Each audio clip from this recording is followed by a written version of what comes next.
Welcome back to News First.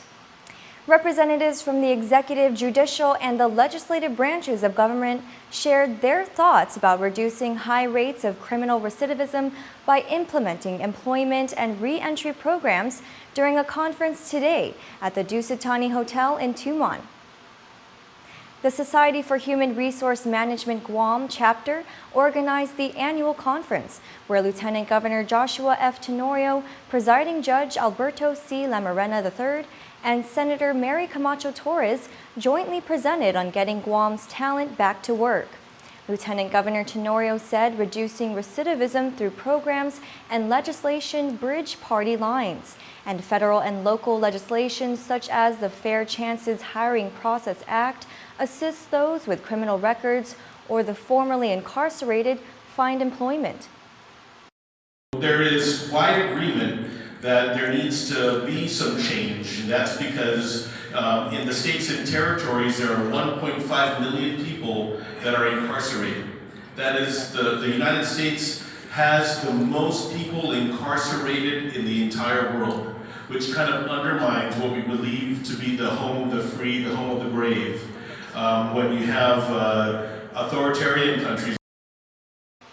Meanwhile, Presiding Judge Alberto C. Lamarena provided an overview of the judiciary's local reentry and rehabilitation programs. He also commended local business owners who have supported these initiatives by giving those employees with a criminal record a second chance.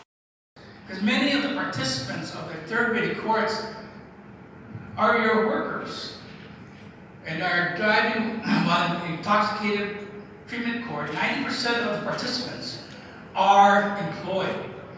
In our family violence court, 80% of our participants are employed. And the treatment courts are not an easy court to take. Meanwhile, Senator Mary Torres spoke about the Fair Chances Hiring Process Act, the local legislation that she introduced and which the legislature eventually passed in 2017. Under the law, a prospective employer may not ask for an applicant's criminal history except under specific circumstances. With the start of the school year slated for next Tuesday, August 13th, here's what you need to know to get your kids ready for their first day. Let's check in again with PNC reporter Amanda Dedicatoria for the report. I recommend that you just step out and ask for help. This is one way. There's a lot of people out there that's willing to help us. I know. And notepads in hand, a number of teachers rushed in and out of the Guam Department of Education building for a number of trainings to get them ready to open their classrooms next week to new batches of students. With classes just around the corner, GDOE has been working to prepare for the upcoming school year by holding training sessions, faculty recruitment, and campus improvement projects.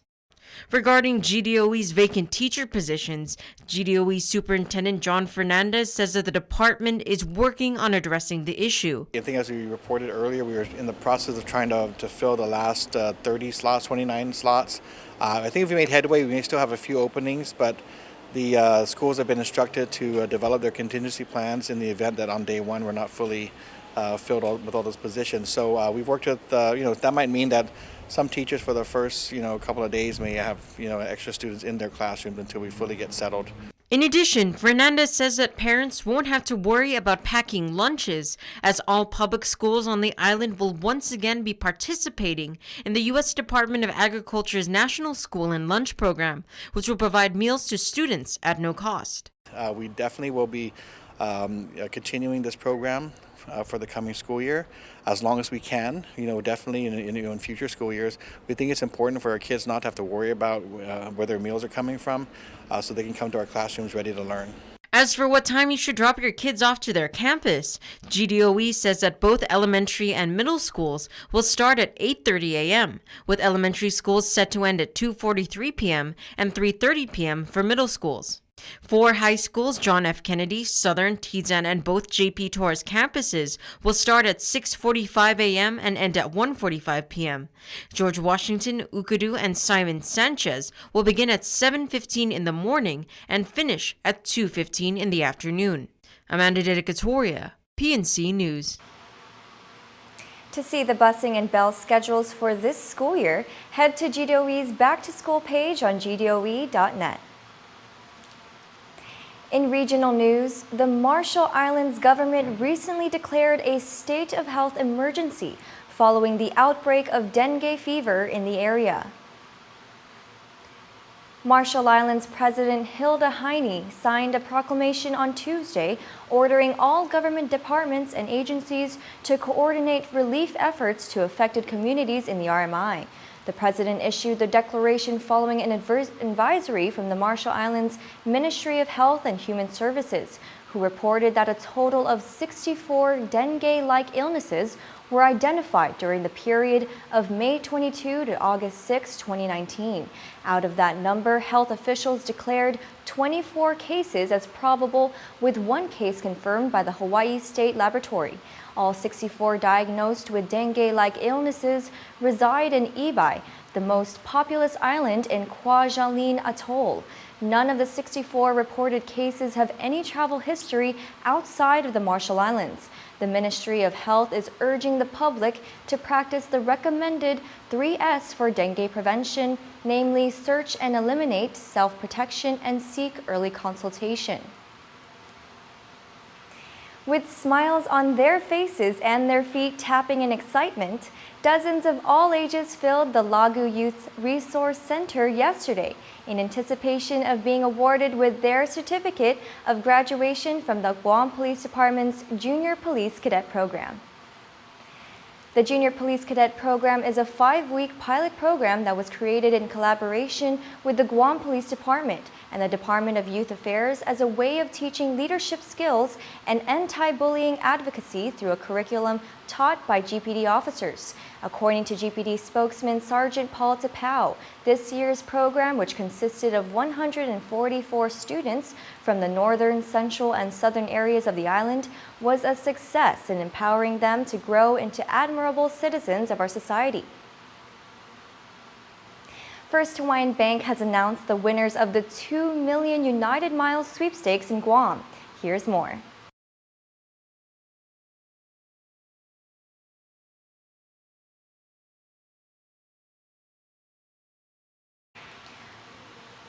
We apologize for some technical difficulties. It is now time for your weekly road report.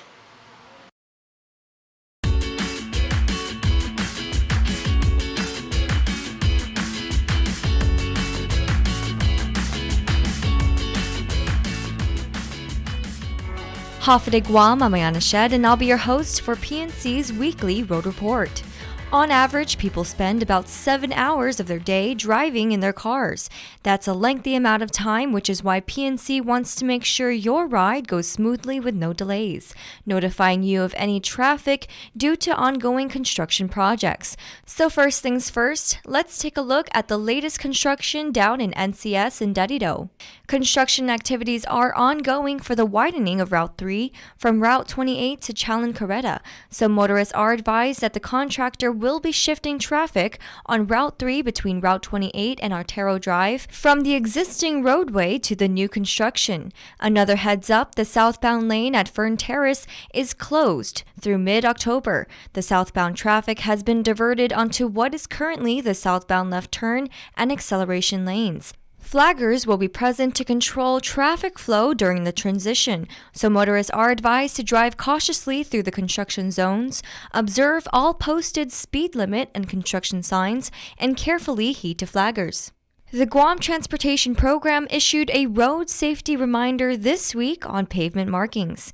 Pavement markings should indicate to the driver where on the roadway he should be driving, where his visibility ahead is limited and passing is restricted, where he can expect traffic in the adjacent lane to be going in the opposite direction, and where he may safely wait for an opportunity to make a left turn. The color of the lines tells the motorist instantly whether he is on a one-way or two-way road.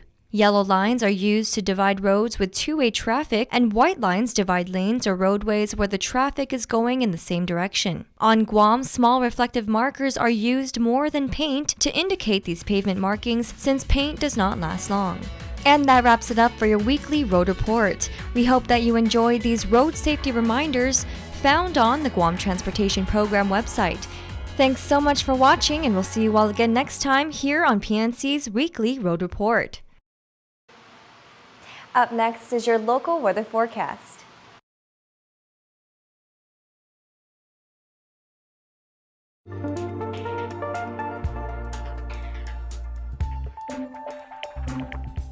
Hafa and welcome to your local weather forecast. Thank you for tuning in and happy Friday. We had a fair amount of sun today with only a few light showers. Tonight we should be expecting fair weather conditions with rather cloudy skies. Our low for this evening is at 79 degrees with light west winds. Moving on to the weekend, we'll get a small window of sun again on Saturday. Remember to put on some sunscreen and stay hydrated in this heat, as temperatures are expected to rise at about 99 in the afternoon. West-southwest winds will be giving us a little relief from the heat with gusts of up to 20 miles per hour. Don't be alarmed, folks. Skies will be cloudy, but the chances of rain are slim with only isolated showers in the forecast. However, unfortunately, by the evening, we'll see more rain and thunderstorms rolling in.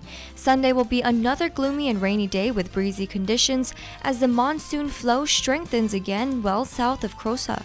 According to the National Weather Service, Typhoon Crosa is still centered 625 miles north-northwest of Guam and has moved a bit but creeping northeastward. Due to high winds and waves, a high surf advisory has been issued until Wednesday morning. Folks are reminded to avoid venturing out along south and west-facing reefs and beaches. Swimming in these conditions can be life-threatening. In addition, a small craft advisory remains in effect for Marianas waters until Tuesday morning. Inexperienced mariners, especially those operating smaller vessels, should avoid sailing in these conditions. And that concludes the forecast. Enjoy the rest of your evening and have a safe and great weekend. Adios!